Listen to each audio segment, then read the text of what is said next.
Mesmo que você assista o MMA há pouco tempo, você já deve ter se acostumado com o sistema de pontuação. Em outro vídeo eu vou ensinar mais detalhadamente como se pontua um round no MMA, mas hoje vamos somente com um resumo. Em cada round, ambos os lutadores recebem uma pontuação dos 3 juízes que estão avaliando o combate. O vencedor de cada round sempre recebe 10 pontos, enquanto o perdedor recebe 9 pontos ou menos. A pontuação de cada um dos lutadores vai ser somada, e no final, quem tiver mais pontos no placar de pelo menos 2 dos 3 juízes, vai ser declarado o vencedor da luta. Para definir o vencedor e o perdedor do round, as seguintes pontuações podem ser atribuídas.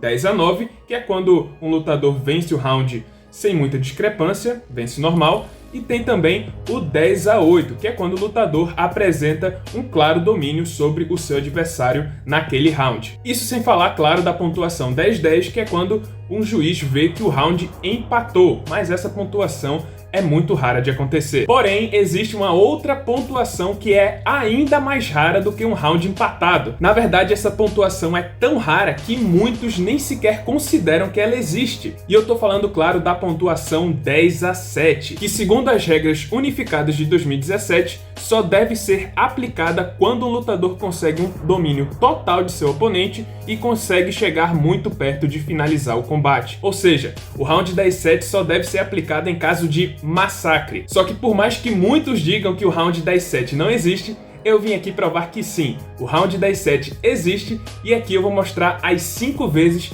que ele foi utilizado dentro do UFC. Para você ter noção, o UFC tem quase 30 anos, já teve pelo menos 10 mil lutas, 40 mil rounds, e somente 5 desses 40 mil rounds foram pontuados 10-7. Mas enfim, sem mais enrolação, vamos começar o vídeo. Número 1, Forrest Pettis contra Sammy Morgan. Temos aqui o primeiro caso de 10-7 na história do UFC, que aconteceu no combate dos pesos meio-médios entre Forrest Pettis e Sammy Morgan, que ocorreu no dia 17 de agosto de 2006. Infelizmente, não sabemos ao certo qual round foi pontuado 10-7, mas sabemos que ele aconteceu pela pontuação do juiz Marcos Rosales, que deu 30-23 a favor de Forrest Pettis. É impossível chegar a esse número sem que um round 10-7 tenha sido aplicado. E o motivo dessa pontuação ter sido atribuída é bem claro. Forrest Pettis quebrou o recorde de mais knockdowns aplicados em uma luta dentro do UFC. Foram 5 knockdowns em cima do Sammy Morgan. E se eu fosse chutar qual round o 10-7 aconteceu,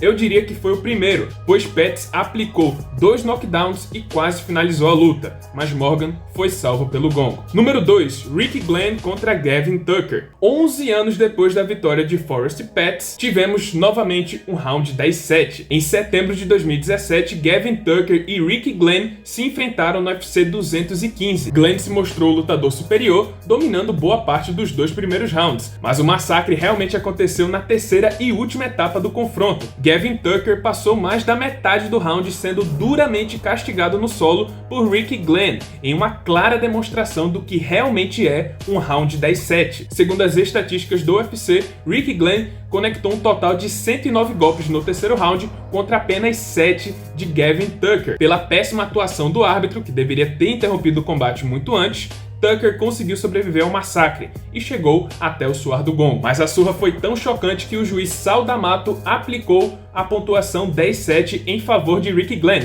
que obviamente venceu o combate na decisão dos juízes. Número 3, Josh Emmett contra Felipe Arantes. Ainda em 2017 tivemos outro caso de round 10-7, e ele aconteceu no combate de pesos-penas entre Josh Emmett e Felipe Arantes. Emmett sempre foi conhecido pelo poder de fogo nas mãos, e nesse combate ele mostrou o porquê dessa fama. Somente no primeiro round, o americano conseguiu aplicar absurdos 4 knockdowns em cima do brasileiro, que apresentava pouquíssima resistência, mas conseguiu chegar vivo até o soar do gongo. Por causa dessa surra, o juiz Paul Sutherland aplicou o 10-7 em favor do Josh Emmett no primeiro round, e na pontuação final, Emmett venceu por decisão unânime dos juízes. Número 4, Khamzat Chimaev contra John Phillips. E olha só quem apareceu, o astro do momento, Khamzat Chimaev, que muitas vezes é comparado a Khabib Nurmagomedov pela forma como ele massacra seus oponentes na luta de chão. E um exemplo disso foi em sua estreia no UFC, que ocorreu em julho de 2020 contra o galês John Phillips. Dentro de 5 segundos de luta, o sueco já havia conseguido quedar seu adversário e passou todo o restante do round por cima do galês. Foram 4 minutos e 55 segundos completos de domínio. Durante esse tempo, Chimaev massacrou Phillips, desferindo centenas e centenas de golpes via ground and pound.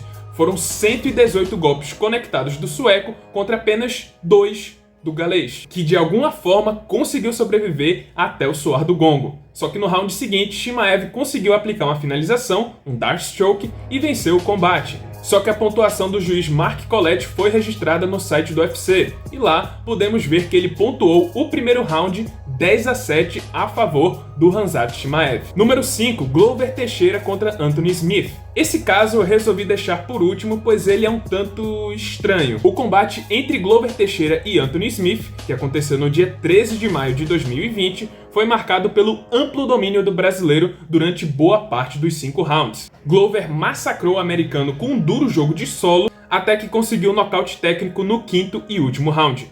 O estranho é que mesmo a luta tendo terminado em nocaute técnico no 5º round, o juiz Christopher Lee aplicou a pontuação 10-7 a favor do brasileiro. O que é estranho, pois o combate já havia acabado, não faz sentido ele aplicar uma pontuação. Mas de qualquer forma, mesmo que aplicado de maneira errada, esse foi mais um 10-7 que apareceu na papeleta de o juiz durante uma luta do UFC. E esse aí, pessoal, esse foi o vídeo de hoje, espero que vocês tenham gostado. Se você gostou, deixe aí seu like, se inscreve no canal, já ativando o sininho das notificações para não perder o próximo conteúdo. Eu peço também para você me seguir nas redes sociais e também no meu canal de games. Todos os links estão aqui na descrição, sigam lá que eu tô postando conteúdo direto. E esse aí, pessoal, muito obrigado por terem assistido e até a próxima.